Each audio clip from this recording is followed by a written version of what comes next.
नमस्कार, जय महाराष्ट्र। तर पुन्हा एकदा मी आपल्या यूट्यूब चॅनलवर नवीन अपडेट, नवीन माहिती घेऊन आली आहे आणि पुन्हा एकदा जी माहिती आहे ती लाडक्या बहिणींसाठीच आहे। आनंदाची बातमी आहे।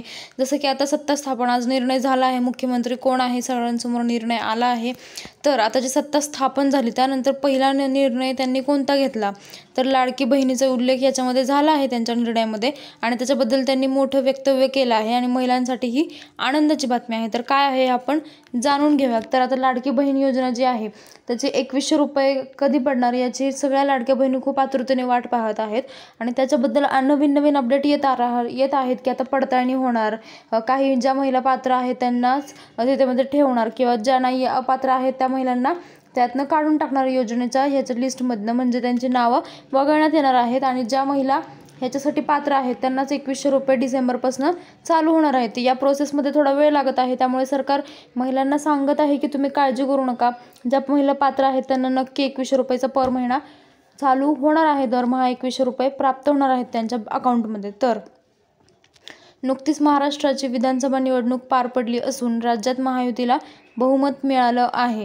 तर निवडणुकीच्या निकालानंतर आज 12 दिवसांनी नवं सरकार स्थापन होणार असून भाजपा नेते देवेंद्र फडणवीस हे मुख्यमंत्रीपदाची शपथ घेतील असं त्यांचं झालं आहे। म्हणजे आपले परत जे आता मुख्यमंत्री आहेत ते आहेत देवेंद्र फडणवीस, तर त्यांनी शपथ घेतली आहे आता आणि त्यामध्ये त्यांचं वक्तव्य झालं आहे।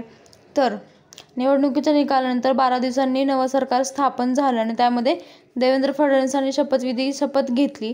तसेच त्याचबरोबर 2 उपमुख्यमंत्र्यांचा शपथविधी देखील पार पडला आहे। तर या निवडणुकीत महायुतीला विजय मिळाला आहे, त्याच्यामुळे लाडक्या बहीण योजनेचा खूप फायदा झाला आहे याची विजयासाठी असं त्यांचं म्हणणं आहे। तर महिला मतदारांना आकर्षित करण्यात ही योजना प्रभावी ठरली असं राजकीय विश्लेषकांचं मत आहे। तसेच महायुतीच्या नेत्यांनी देखील ही गोष्ट मान्य केली आहे की आता लाडक्या बहिणींमुळेच या योजनेला यश आलं आहे, तर किंवा महायुतीला यश आलं आहे। या योजनेच्या माध्यमातून राज्यातील पात्र महिलांना दरमहा 1500 रुपये दिले जात होते आत्तापर्यंत।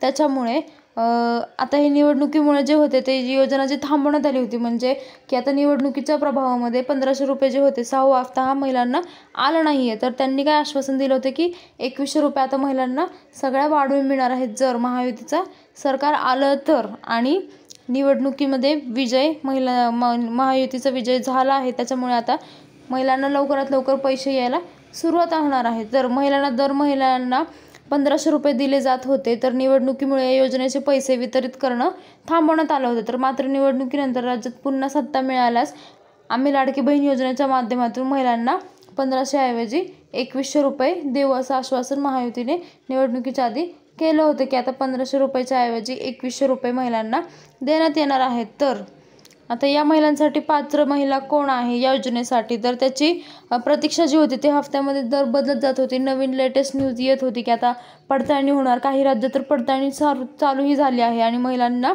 डॉक्युमेंट्स चेकिंग वगैरे सगळं सुरू झालं आहे। त्यामुळे महिलांना 2100 रुपये कधीपासून मिळणार असा खूप मोठा प्रश्न आहे। तर तो प्रश्न लवकर सुटणार जेव्हा हे 2100 रुपये अकाउंटमध्ये येतील महिलांना, डिसेंबरपासूनच चालू होणार आहे तसं त्यांचं मत आहे। फक्त ते पडताळणीमुळे थोडासा वेळ लागत आहे आणि निवडणुकीचं आता जे आहे ते मुख्यमंत्री निवडून आले आहे, शपथविधी पण झाली आहे, त्यामुळे आता महिलांच्या खात्यात लवकरच 1500 नाही तर 2100 रुपये जमा होतील असं त्यांनी सांगितलं आहे। जी पडताळणीची प्रक्रिया आहे ती पूर्ण होताच महिलांच्या खात्यात पैसे जमा होणार आहेत, 6वा हप्ता आणि डिसेंबरचा हप्ता 2100 रुपये। पण अजूनही सरकार हे सांगत आहे की ज्या महिला पात्र असूनही त्यांना योजनेचा लाभ होत नाही आहे त्यांच्यासाठी की त्यांनी डॉक्युमेंट्स सगळं व्हेरिफिकेशन करून घ्यावं, जवळच्या अंगणवाडी केंद्रामध्ये जाऊन तुम्ही फॉर्म परत भरावा। आणि मी मागच्या व्हिडिओमध्येही सांगितलं होतं की नवीन फॉर्म भरण्यासाठी सरकारने आता महिलांना परत सवलत दिली आहे, परत एक संधी दिली आहे की तुम्ही अर्ज करू शकता। तुम्ही 1500 रुपयाऐवजी डायरेक्ट 2100 रुपयाचा महिना तुम्ही दरमहा घेऊ शकता। तर त्यासाठी तुम्हाला आणखी नवीन अपडेट सरकार देत राहील, तर तुम्ही चॅनलला सबस्क्राईब करून ठेवा, म्हणजे तुमच्यापर्यंत माहिती लगेच पोहोचली जाईल आणि तुम्ही त्याच्यावर निर्णय घेऊ शकाल। तर तुम्ही चॅनलला सबस्क्राईब करा आणि तुम्हाला काही प्रश्न असतील तर ते तुम्ही कमेंटमध्ये विचारू शकता, मी नक्की त्याचे उत्तर देईल। धन्यवाद।